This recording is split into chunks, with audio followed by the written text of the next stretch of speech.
montgolfière des rêves. C'est la montgolfière des rêves. C'est la montgolfière des rêves. Chut. Abetref.fr. La montgolfière des rêves et les funambules des étoiles. Bonsoir, petit voyageur. Il est déjà tard et la nuit a recouvert la terre de son manteau d'étoiles. Tu es installé dans ton petit lit, la tête bien calée dans ton oreiller, en compagnie de ton doudou tout doux. Tu fermes les yeux et comme un chaton fatigué, tu prends ta place au creux des draps.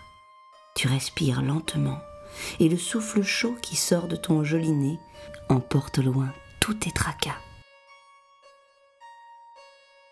Embarquement immédiat. La montgolfière des rêves t'attend devant ta fenêtre et la couverture de plumes se soulève pour que tu prennes place en dessous. Tu es bien au chaud et tu vas décoller pour une nouvelle aventure. La montgolfière prend son envol et t'emporte au-dessus des toits. Le ballon danse entre les volutes de fumée des cheminées et tu regardes la ville s'éloigner. Sur les routes, les voitures qui roulent les phares allumés dessinent des serpentins d'or et de rubis. Comme des éclaboussures de lumière sur le parchemin géant du monde, les villes et les villages ne sont plus que des taches scintillantes. Tu les distingues de moins en moins, tandis que tu traverses un léger brouillard pour partir haut, très haut, bien au-delà des nuages.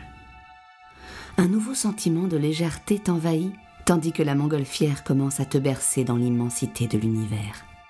Comme en suspension dans le silence apaisant, tu salues le lapin de la lune d'un sourire et tu poursuis ta route vers l'étoile la plus brillante qui soit. Elle s'appelle Polaris. Mais cette nuit sur Polaris, il se passe une chose étonnante. Un drôle de petit garçon brun, avec un collant blanc et une queue de pie rouge à brandebourgs d'or, répète un étrange rituel.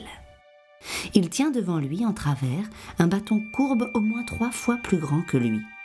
Il le balance précautionneusement de droite à gauche et quand il atteint un semblant d'équilibre, il tente d'avancer un pied vers le vide dans l'immensité galactique. Mais il se reprend aussitôt, manquant de confiance.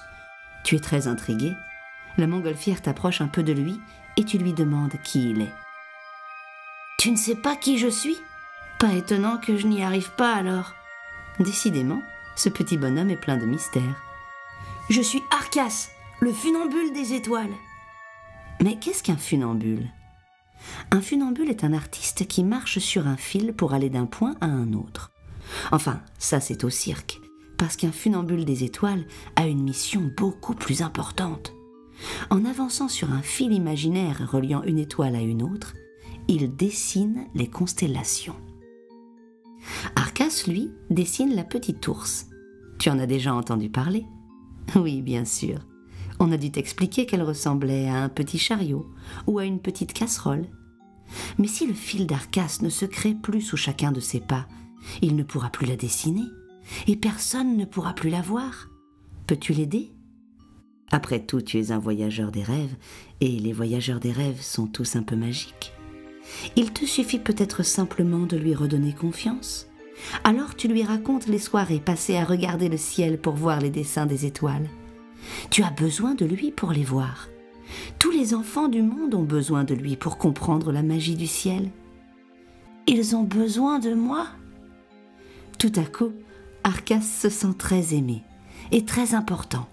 Il prend une grande inspiration, saisit fermement son balancier et avance sans hésiter son pied droit vers le vide. Comme par enchantement, un fil d'or éblouissant commence à se dérouler sous ses pas. Il marche d'un pas sûr vers l'étoile de Yildun. Rassuré par cette première traversée, il continue sa route d'étoile en étoile pour finir entre Ferkab et Kochab. Et pendant son numéro céleste, tu vois le petit chariot de la petite ours se dessiner sous tes yeux émerveillés. Juché sur sa dernière étoile, maintenant loin de toi, Arcas te fait un grand signe de la main. « Merci, petit voyageur !» À ton tour, tu lui fais un signe. Fier de la mission féerique que tu viens d'accomplir, tu peux te draper à nouveau dans la couverture de plumes et prendre le chemin du retour. Tu traverses le léger brouillard. Tu distingues de mieux en mieux les taches scintillantes que forment les villes et les villages, comme autant d'éclaboussures de lumière sur le parchemin géant du monde. Les serpentins d'or et de rubis des voitures apparaissent sur les routes et la ville s'approche peu à peu.